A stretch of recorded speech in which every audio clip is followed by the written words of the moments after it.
खुद ही तय करते हैं मंजिल आसमानों की, परिंदों को नहीं दी जाती तालीम उड़ानों की। हौसला जो रखते हैं आसमान छूने का, परवाह नहीं होती उन्हें कभी गिर जाने की। नमस्कार, मैं हूं शिव पांडे और आप देख रहे हैं अखंड भारत बुलेटिन। देश सेवा का जज्बा रखने वाले बच्चे हमेशा एक सपना देखते हैं और सपना होता है एनडीए क्वालिफाई करने का। 13 अप्रैल को एनडीए का एग्ज़ाम होता है, 28 अप्रैल को एनडीए एग्ज़ाम का रिज़ल्ट जारी होता है, जिसमें देश के अलग अलग कोनों से बच्चे पास होते हैं। देश सेवा का जज्बा रखने वाले ये बच्चे इस समय बहुत उत्साहित हैं, क्योंकि आने वाले थोड़े ही दिनों में एसएसबी होने वाला है और उसके बाद फाइनल रिज़ल्ट भी जारी होने वाला है। और इसी बीच हम आ गए हैं जानी मानी डिफेंस एकेडमी में, जो कि प्रयागराज में है और जहाँ पर देश के अलग अलग हिस्सों से बच्चे पढ़ते हैं और नाम होता है कैडेट्स पॉइंट डिफेंस एकेडमी। आइए यहाँ पर चलते हैं, जानने की कोशिश करते हैं कि आखिर कितने बच्चे यहाँ सेलेक्ट हुए हैं, सिलेक्शन का प्रोसेस क्या है, ये एग्ज़ाम कैसा होता है और एग्ज़ाम के लिए बच्चों को क्या क्या करना होता है। और ये भी जानने की कोशिश करेंगे कि आखिर बच्चे किस तरह से आसानी से इस एग्ज़ाम में क्वालिफाई कर सकते हैं या उन्हें क्या क्या परेशानियों का सामना करना पड़ता है। आइए चलते हैं।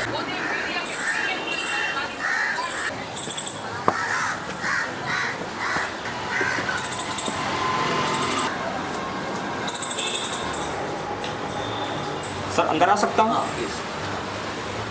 तो हम आ चुके हैं कैडेट्स पॉइंट डिफेंस एकेडमी के डायरेक्टर सर के पास में और यहाँ पर हमसे जानने की कोशिश करेंगे कि आखिर जो डिफेंस एकेडमी में ये तैयारी होती है कैसे होती है, एनडीए का एग्ज़ाम कैसा होता है, इसके सिलेक्शन का प्रोसेस क्या है और बहुत सारी चीज़ें जो इससे संबंधित हैं।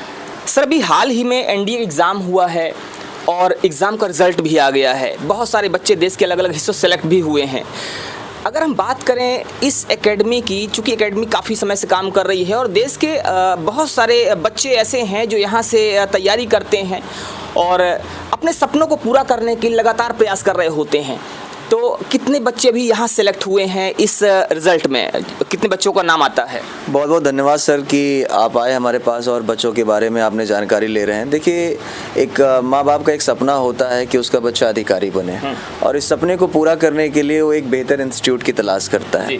उसको ये होता है कि हमारा पैसा भी नहीं, क्योंकि माँ बाप सर किसान हो, सरकारी नौकरी हो, प्राइवेट हो, वो बड़ी मुश्किल से पैसा कमाते हैं और उनका पैसा भी खराब ना जाए और बच्चे का समय भी बेकार ना जाए। उसके लिए एक बेहतर भविष्य का चयन करते हैं और बेहतर एक कोचिंग संस्थान का चयन करते हैं और उस बच्चे को हमको फील होता है उनका पेन, उनका दर्द। तो हमारे पास बच्चे 17 राज्य से आते हैं, लमसम 17 स्टेट मतलब हिंदी भाषी राज्य से बच्चे आते हैं और ऑल ओवर इंडिया से हमारे पास बच्चे ऑनलाइन क्लासेस में पढ़ते हैं। अगर हम बात करें आपके क्वेश्चंस की, तो सर 13 अप्रैल को एनडीए का एग्जामिनेशन कंडक्ट हुआ, एनडीए फर्स्ट 2025 का, और अभी 28 को ही इसका अप्रैल में ही इसका रिजल्ट आ गया, जो कि मोस्टली होता है सर कि 1 महीने में आता है। लेकिन इस बार क्या हुआ कि सर बहुत जल्द इन्होंने रिजल्ट की घोषणा कर दी है। तो अभी जैसे कैडेट्स पॉइंट डिफेंस एकेडमी की बात करें तो 162 बच्चों ने रिटन एग्जामिनेशन क्वालिफाई किया है आउट ऑफ 400 कैडेट्स। तो ये ऐसा सिचुएशंस होता है कि, और हमने एक एक रिजल्ट लाइव दिखाया है, जो कि भारत में कोई भी ऐसी इंस्टीट्यूट नहीं होती है जो कि लाइव रिजल्ट दिखाती हो। इससे क्या होता है कि मीडिया का भी, आप लोगों का भी एक फेथ बनता है सर कि हाँ, बंदे ने लाइव रिजल्ट दिखाया है। तो एक विश्वास होना जरूरी है और गार्जियन जिस विश्वास के साथ आता है उसके साथ हम गलत नहीं कर सकते हैं। अब बात करें उसके रूटीन प्लान की, तो सुबह 4 बजे से उसका वेकअप टाइमिंग शुरू हो जाता है, उठ जाता है बच्चा, अलार्म बज जाता है हॉस्टल्स में। फिर 5 बजे से फिजिकल ट्रेनिंग शुरू हो जाती है, उसके बाद 2 सूबेदार भेजते हैं। तो इसका मतलब ये है कि आप यहाँ पढ़ाने के साथ साथ फिजिकल ट्रेनिंग है और वो सारी चीज़ें जो उससे संबंधित होती हैं उस पर सारी चीज़ों पर ध्यान देते हैं? बिल्कुल। देखिए, फौज में जाने का एक तौर तरीका साहब ये है कि बच्चे का 14 ऑफिसर्स लाइक क्वालिटी होता है जब वो अधिकारी पद के लिए सोचता है तो, और गैर अधिकारी पद के लिए सोचता है तो वहाँ भी फिजिकल एक्टिविटीज ज़रूरी है। एक सेना में एक अधिकारी बनने के लिए सर उसका दिमाग, दिल, गट्स और लिम्ब, कहा जाए तो इंसान ऊपर से लेकर नीचे तक एकदम फिट चाहिए होता है। फौज का ये रूटीन है और फौज में जाने के लिए वो जोश और वो जुनून तो चाहिए साहब। आज पहलगांव की जो घटना घटित हुई है, आप देखिए युवाओं के अंदर कितना जोश है कि अगर हम सेना में होते तो ऐसा कर लेते।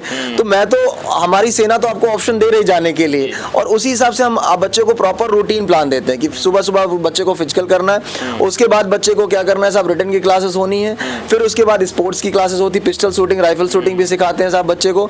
उसके मैक्सिमम बच्चे को एंगेज रखते हैं। तो जो ट्रेनिंग सिलेक्शन के बाद होती है, मोस्टली ट्रेनिंग आप यहाँ प्रोवाइड करवाते हैं? बिल्कुल बिल्कुल। एक्चुअली पेरेंट्स की बहुत सारी क्वेरीज होती है कि सर मेरा बच्चा गेम बहुत खेलता खेलता है, मेरा बच्चा सर लेजी बहुत है, तो उनको ये कहने के लिए उनके पास फिर ये ऑप्शन नहीं होना चाहिए कि सर हमने आपके पास छोड़ा और बच्चे के अंदर सुधार नहीं आया, इसलिए मैक्सिमम उसको एंगेज रखने की कोशिश करते हैं, वो भी पॉजिटिव एक्टिविटीज के साथ। ये होता है साहब। सर कितने दिन की तैयारी यहाँ आप लोग करवाते हैं और क्या क्या प्रोसेस होती है इसकी सिलेक्शन के लिए? देखिए, सिलेक्शन प्रोसेस की बात करते हैं तो सबसे पहले ये जो बात करें तो इसके 4 स्टेप होते हैं एनडीए में ऑफिसर बनने के। सबसे पहले तो रिटन एग्जामिनेशन होता है जो यूपीएससी कंडक्ट कराती है। दूसरा बात करें सर्विस सिलेक्शन बोर्ड, सैन्य चयन केंद्र बोलते हैं साहब इसको हिंदी में। वेरियस बोर्ड से पूरे भारत में अलग अलग आर्मी, एयरफोर्स और नेवी के। तो इसमें साहब क्या होते हैं कि एसएसबी इंटरव्यू बच्चा क्वालिफाई करता है, उसके बाद फिर मेडिकल एग्जामिनेशन तत्पश्चात होता है, फिर बच्चे का मेरिट लिस्ट आता है और चयन प्रक्रिया कंप्लीट हो जाती है उनकी, और उनको ट्रेनिंग के लिए खड़गवासला पुणे या नवल एकेडमी जीमाला केरला बुला लिया जाता है। अब बात करें सर हमारे यहाँ की प्रक्रिया, तो मैंने आपको बताया कि सिचुएशन ये होती है कि इनका 6 महीने का हम बेसिक कोर्स लेकर चलते हैं जो आफ्टर 12th होता है, और जिन बच्चों के पास नंबर ऑफ अटेम्प्ट्स ज्यादा होते हैं, मतलब 18.5 साल के बाद बच्चा फॉर्म नहीं भर सकता और 19.5 साल के बाद बच्चा ज्वाइन नहीं कर सकता, तो एज लिमिट होता है, लिमिट का बाउंडेशन है, इसलिए उनको क्या करते हैं उसके अकॉर्डिंग हम कोर्स देते हैं। 1 साल और 6 महीने 2 तरीके का कोर्स चलाते हैं। एक कोर्स होता है साहब कि बच्चे आजकल अवेयर होने लगे हैं, पेरेंट्स भी अवेयर होने लगे हैं, कहते हैं ना साहब कि सोशल मीडिया का जमाना है, आप लोग भी सर इस चीज को अच्छे से मानते हैं। और आप देखो कि इसी दरमियान क्या हो गया, बच्चा अब 10th क्लास के बाद आता है फाउंडेशन के लिए, उनको हम बोर्ड की सुविधा फैसिलिटीज और साथ ही साथ एनडीए, साथ ही साथ स्पोर्ट्स फैसिलिटीज, ताकि बोर्ड में भी 90-95% बच्चा बना सके, और इधर जितनी भी एंट्रीज है ऑफिसर और बिलो ऑफिसर रैंक के लिए लमसम 17 वो सारे अटेंड कर सके। ये होता है तो एक तरह से पूरा कॉम्बो पैक है ये, जिसमें सारी चीजें आप प्रोवाइड करवा रहे हैं। सर ये जो बच्चे सेलेक्ट हुए, भी आपने 163 शायद बताया है, 163 बच्चे सेलेक्ट हुए हैं, तो अब इसके बाद का प्रोसेस क्या है और उसके लिए आप लोग क्या करने वाले हैं? अच्छा, अभी तो बच्चों का जो रिटन एग्जामिनेशन आया है, अब वो भारतीय सेना की वेबसाइट joinindianarmy.nic.in पर जाएंगे, और उस पर जाने के बाद बच्चों ने जो रजिस्ट्रेशन कर रखा होगा वो एसएसबी का डेट का अपना चयन करेंगे कि 3 एसएसबी डेट्स है या कितनी है, तो अपने सुविधा के अनुसार वो एसएसबी के डेट का चयन करेंगे। लेट करेंगे तो डेट फुल भी हो सकती है पहले, बाकी तो बाद में कर सकते हैं साहब। इसके बाद बच्चे एसएसबी की तैयारी करेंगे। अब एसएसबी के लिए कैडेट्स पॉइंट डिफेंस एकेडमी ने अपने सारे स्टूडेंट्स के लिए फ्री ऑफ कॉस्ट रख रखा है कि भाई फ्री क्लासेस है, और ये हम नहीं कराते सर। देखिए पूरे के पूरे आर्मी ऑफिसर्स होते हैं, एयरफोर्स ऑफिसर होते हैं, नेवी, जो एसएसबी बोर्ड में रहे हैं, क्योंकि हर कर्नल, हर ब्रिगेडियर, हर लेफ्टिनेंट जनरल एसएसबी की क्लास नहीं ले सकता अगर वो एसएसबी विंग्स में नहीं रहा तो। इसलिए साहब, और हमारे पास खुद के 3 जीटीओ, बड़े जीटीओ ग्राउंड्स होते हैं जो हम ग्राउंड पे कराते हैं। आप देखो साहब, ये हमारे जैसे ऑब्स्टिकल्स होते हैं, तो एक एक का मेजरमेंट होता है कि 5 फीट में कितना हमको ले जाना, 6 फीट में, according to SSB, according to लेकर चलना पड़ता है। सिलेक्शंस की बात करें तो कैडेट्स पॉइंट डिफेंस एकेडमी के सिलेक्शंस आप देख ही रहे हैं। कंटिन्यूअस, ये पेरेंट्स का एक विश्वास है, ये एक फेथ है कि ये सारे बच्चे जो हैं ये सेलेक्ट हो, ये सब सेलेक्ट हो चुके हैं, ट्रेनिंग कर चुके हैं, और कुछ ट्रेनिंग्स में है भी। तो ये बच्चे सब ऑलरेडी ऑफिसर्स बन चुके हैं सर। और इससे बड़ी चीज देखिए, बच्चों के मोटिवेशंस की बात करते हैं कि आप मोटिवेशंस कैसे उनका बढ़ाते हैं। तो परमवीर चक्र विजेता योगेंद्र सिंह यादव जो जीवित है अभी, जो परमवीर लेकर आए, परमवीर तो मरने के बाद ही मिलता है सर, लेकिन जीवित लेकर आए हैं। इस तरह के ऑफिसर्स आते हैं, बच्चों को मोटिवेट करते हैं, जिनसे बच्चों को एक प्रेरणा मिलती है सेना में जाने के लिए सर। तो ये होता है साहब। तो ये बच्चों के सिलेक्शन है, ये वो बच्चे हैं जो सेलेक्ट हुए हैं, और अभी वर्तमान में जो बच्चे सेलेक्ट हुए हैं, जो वर्तमान में बच्चे अभी एनडीए एग्ज़ाम क्वालिफाई किए हैं, उनके लिए भी एसएसबी की जो क्लासेस है वो शुरू होने वाली हैं। आपने बताया सर कि कर्नल रैंक के जो अधिकारी होते हैं वो क्लासेस करवाते हैं, और वो भी टोटली फ्री है।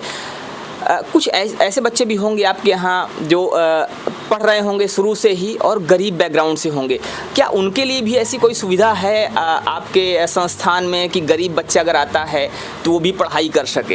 एक्चुअली साहब, मैं बहुत छोटे बैकग्राउंड से रहा, एक तरीके से कहा जाए तो ज़मीन से उठ के यहाँ तक पहुँचा हूँ, तो मुझे गार्जियंस की फीलिंग्स, बच्चों की फीलिंग्स, वो मैं उनके साथ जुड़ के रहता हूँ, मेहनत करता हूँ।